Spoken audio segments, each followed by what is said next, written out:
The subject today is grace is not a paycheck. Grace is given to you as a gift. It's a simple concept to understand, actually, but it's a concept that we find hard to embrace.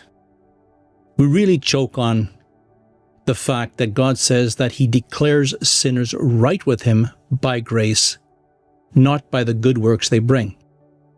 Paul highlights this in Romans chapter 4, verses 1 to 8. It's hard for us to receive a gift without trying to pay for it. And we're constantly trying to bring God some kind of shiny object of proof of our love for Him. When someone works, payment is not a gift, it's owed.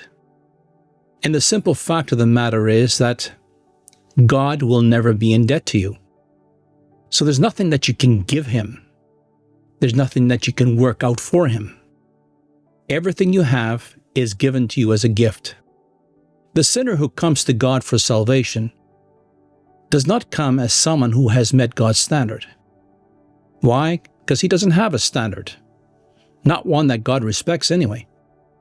The sinner comes as one who has failed to meet it. He comes as an ungodly sinner, relying on divine mercy. Because divine mercy is all we've got, folks. It's all we have. Abraham and David stand as the two great figures in Israel's history. And yet, when Paul speaks about justification, he uses both men to show the same truth. A person is made right with God by faith, not by works. Abraham was not justified because he earned righteousness through obedience. Now just think about that a minute. Abraham was not justified or made right with God because he earned righteousness through his obedience. If that had been the case, he would have had something to boast about. But you see, no one can boast before God. Abraham believed God's promise, and that's what made him righteous. And God put righteousness into his account. Simple as that. Abraham believed God's promise, and God transferred righteousness into his account. That is important because Abraham's justification, or in other words, being made right with God, came actually before the law even, and before circumcision. So he had no rules to keep. There was no law in place. That came about 400 years later. His right standing with God was not built on religious achievement, or it was not based on personal merit or outward signs. It rested entirely on faith in God's promises.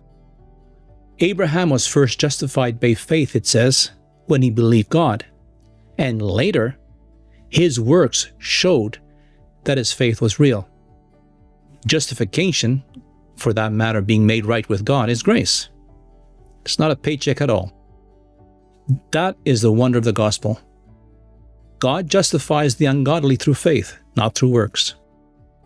Paul also brings up David's story. King David. David, who was considered a friend of God, someone whose heart was after God. And what the scripture reveals is that David knew sin, yet he also knew the blessings of forgiveness. Forgiveness he sorely needed, because even though David is labeled as someone after God's own heart, he committed murder, he committed adultery, and he has some real low points in his life. But he also learned about God's forgiveness, and he embraced that. Paul, when speaking of David, spoke of the person whose sins are forgiven and whose guilt is not counted against him. That blessing, which David experienced, was not earned by works. It was received by grace. So Abraham and David both teach us the same truth. Righteousness before God is not about human effort. It's about God's mercy. It's certainly not a reward for the worthy. It's a gift of grace received through faith. Thank you for listening.